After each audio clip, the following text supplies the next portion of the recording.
Lama Foundation, founded in 1968, is one of America's oldest intentional living communities. This long-enduring community is based on an eclectic blend of spiritual practices, cultural diversity, and consensus decision-making.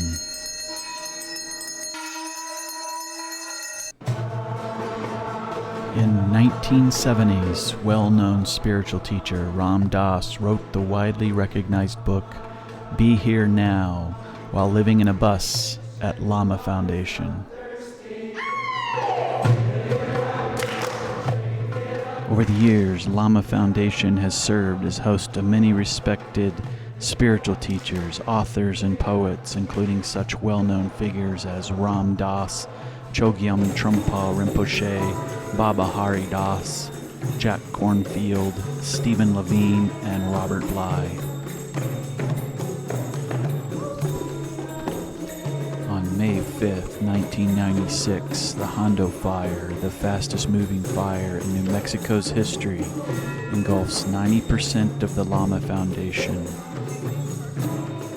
Overnight, Lama was turned from a thickly forested, high alpine landscape to a barren and eerie, ash-covered moonscape.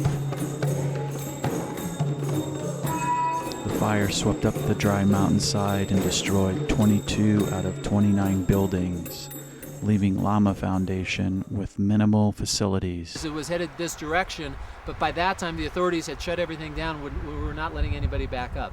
So everybody left here on a moment's notice without grabbing anything. Our land is approximately 108 acres, and so only about 5 acres survived.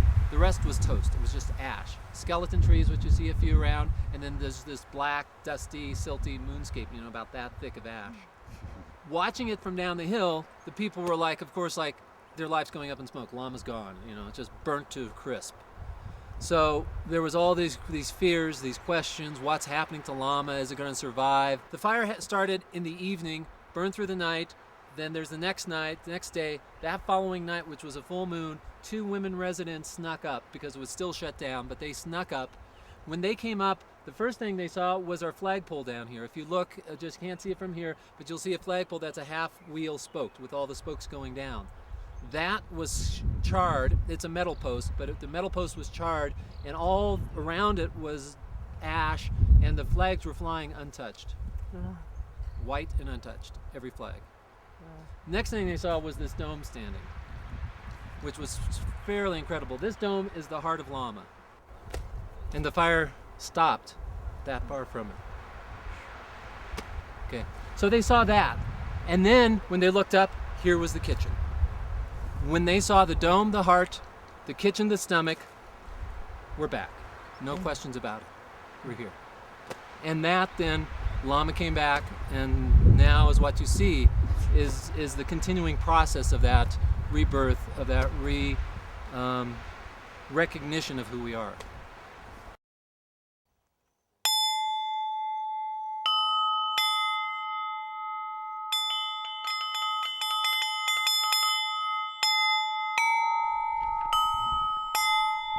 The devastation of the 1996 fire ushered in a new opportunity to explore a more sustainable lifestyle, utilizing green building and permaculture techniques at an elevation of 8,600 feet. After the fire, housing was a big issue, and we recognized immediately that in order for Lama to rebuild, we needed to rebuild the resident body, the people who are year-round. Without doing that, everything else is pointless. So in that, housing became the major critical issue. 90% of the wood in our structures now is off the land. So we drop it, we'd put it on a trailer, take it to the local mill, they'd cut it, we'd bring it back, and we use it that way. We decided, okay, let's teach. Let's use the teaching model as a way in which we can stack functions. We'll put on a workshop, people will get educated, right livelihood, we'll get actually we just tried to break even with them. And then out of this process, a structure is built that we can then utilize on the land. So that's generally the model we've used for creating these, to help these buildings manifest. Most of our structures here are what would be hybrids. You could call them hybrids, where we have on the east and west and north will be straw bales. On the south side, where we have a lot of windows, will be infill. The main opportunity was that the fire allowed Lama to redefine itself. Big one is the opportunity to really evolve. As permaculturists or as humans, if we are able to, in whatever situation, be able to step back and see what opportunities or what options are available to us, we can act in a more appropriate way and with a little more consciousness in making choices. I mean, the immediate obvious opportunity is just to create anew.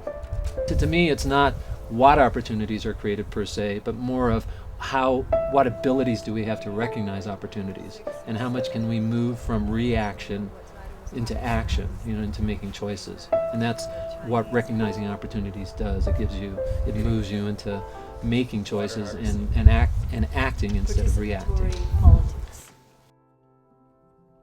Lama rebuilt and survived after an utter catastrophe. 90% of the vegetation, over 90% of the vegetation was destroyed here 10 years ago. Rebuilding after catastrophe, about designing for catastrophe, designing for surviving the potential catastrophes. Whether you live in Florida and you get hurricanes, whether you live in Arizona, New Mexico, and you get forest fires,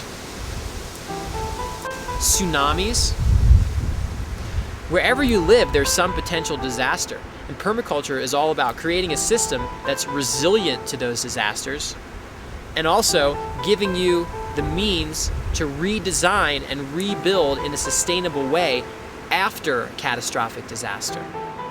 I think the Federal Emergency Management Agency probably has a lot to learn from how Lama has rebuilt.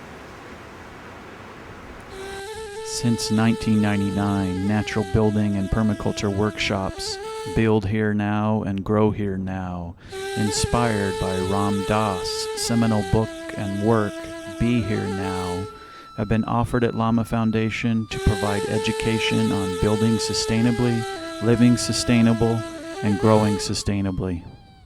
The rebuilding and replanning of the Lama Foundation has made available to students of permaculture and sustainable building a hands-on learning environment, so these skills can be taken back home, wherever that may be, for the possibility of a more sustainable future for us all.